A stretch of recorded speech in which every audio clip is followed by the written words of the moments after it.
Hello and welcome to the channel where we talk about all things Weiss Schwarz and chill with friends. My name is Liam and today I want to talk about the second part to my Weiss and Chill judge test.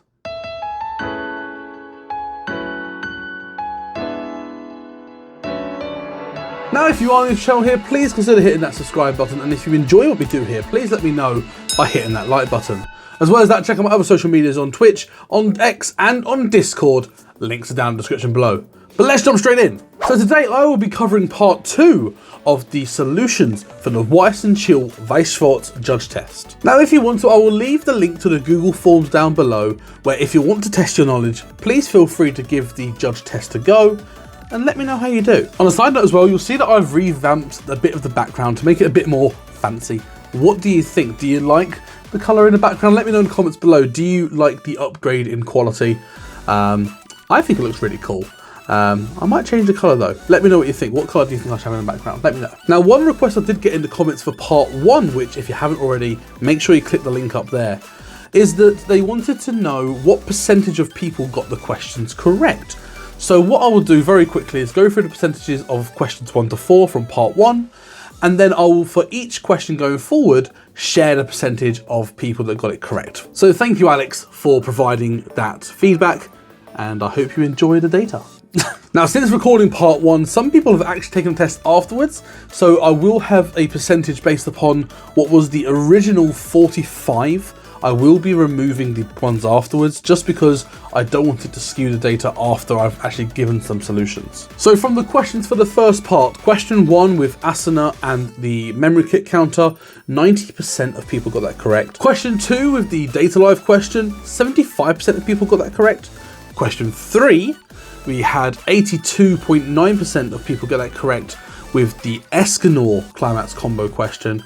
And question number 4, the question with Lukoa, only 34% of people got that correct. So for those that got question 4 correct, good job. Now without further ado, let's move on to question 5, where we look at Minato Aqua and her very well known level 0. So question 5 reads, you have 0 cards in your waiting room. Your Yamada Hermione Minato Aqua is sent from the stage to the waiting room by playing another character from your hand onto the stage in the same position. Which of the following statements is true? And of those statements you had, because there are no cards in the waiting room at the time of the character being put from the stage into the waiting room, you may not pay the cost. Secondly, because there are 0 cards in the waiting room at the time of your character being put into the waiting room, you may pay the cost as much as possible, which would just be 1 stock in order to resolve the effect. Or, as Aqua is in the waiting room at the time the auto effect resolving from standby condition, the character becomes a valid option for the effect's costs, and you may pay the cost, choosing the Aqua from your waiting room to be put to the bottom clock and then pay 1. And this comes down to the simple ruling of when you go to pay a cost, you must be able to pay the cost in full before you even attempt to pay cost. And the timing of Aqua's effect actually going off is at the point she hits the waiting room. So at the moment she hits the waiting room, the cost of being able to pay 1, as long as you've got the stock obviously, and then to put a character from waiting room to the bottom of your clock, that Aqua becomes a valid target. And this is why the Aqua is such a fantastic opening card for Hololive, where you can just play 1 copy, get it in the front row, get it in the middle position, attack with it. It's a 3,500 power beat stick, and then not only that, if it does end up going from stage to waiting room, you can potentially get a very nice +2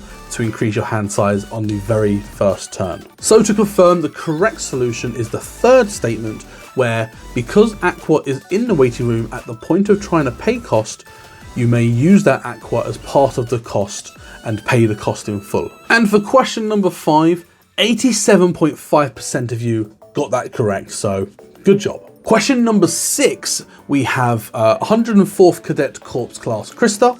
You have 1 card left in deck and 6 cards in clock. You play the Krista from hand, triggering its auto effect, which you choose to pay the cost for, which is pay 1, and put the top card of your deck into your clock. Which of the following statements is true? And to summarize basically what the statements are, it is either you must level up first and then refresh, or you must refresh first and then level up, or you get to choose the order of which you level up and refresh and then resolve the effect after you've chosen the order of those. Interrupt rule actions. Now, in this scenario, there's actually a common misconception here due to how the normal resolution would be on the point of, say, taking damage and actually having that damage ready as you go for a refresh. Now, in that situation, if you are taking, say, 3 damage and you have 3 cards left in deck, which there are no climaxes in those, you would reveal the top 3 or flip over the top 3 cards of your deck into your resolution zone, basically. You would then go, oh, I've got 3 cards there, I'm out of deck, so the damage will stick. However, you must resolve your refresh first because your damage has not fully resolved. So in that situation, you would obviously refresh your deck, resolve refresh by putting the top card of your deck into your clock, and then put the damage from the resolution zone into your clock. However, in this situation with Krista, or what we like to call Ricky effects, for those that know the jargon for it, this is different because the card that is put from deck to top of clock is put straight from deck into clock. It never goes to a resolution zone, and therefore your clock hits 7 and your deck hits 0 at exactly the same time with nothing in resolution. Now, of course, that means that the 2 interrupt type actions happen at exactly the same time, and as turn player, you get to choose the order in which they resolve. So to confirm, statement 3 is the correct answer, where you can choose, the order, whether you want to refresh first and then level up, or whether you want to level up and then refresh. You actually get to choose the order. And the misconception I feel hit quite hard on this, with only 48.8% of people getting this question correct. And moving on to the final question that I'm going to cover today, because it was the least well answered question, with only 31% of people getting this correct. So question number 7, you have 2 cards, with one of those being a climax and the other being a level 0 character in your deck, 4 cards in stock, 6 cards in clock, and 1 copy of each Zuko on the Run and Sokka offering different perspectives on your center stage. During your attack phase, you declare an attack with Zuko on the Run and choose to activate its gained auto effect in order to pay 1 and trigger twice. The first trigger reveals a standby trigger, which you resolve and put a character from your waiting room in the same position as Sokka, offering different perspectives. And given that the other 3 copies of Sokka were in your stock or in your hand, which of the following statements is true? Now, for this question, I'm not going to read out the 3 possible options, but I will just give you the correct solution and explain why. Now, I want to take a moment to blow your minds, because there is an extremely common misconception as to why so many people answered this incorrectly.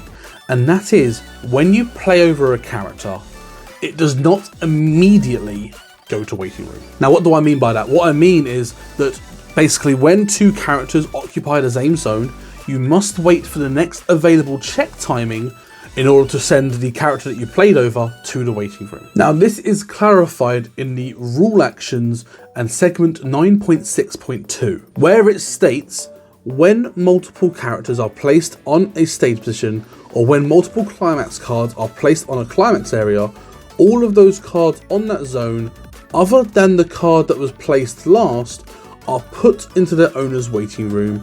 This is a check type rule action. Now, why is this important in this situation? Now, when you perform a double check, i.e. for example, when you pay 1 to perform a trigger check twice during your trigger step, the wording of the trigger step is that basically a check timing does not occur until the end of the trigger step. Now, another thing what might confuse people is, oh, so why do I stand by straight away as soon as I reveal that first trigger?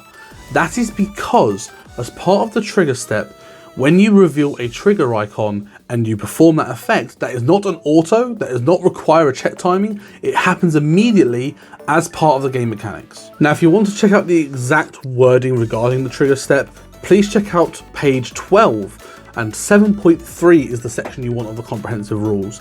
And basically it states that as part of the trigger step, the turn player puts the top card of the deck face up into the resolution zone and ultimately executes the actions in the trigger icons available. And that is referred to as a trigger check. That is the trigger check.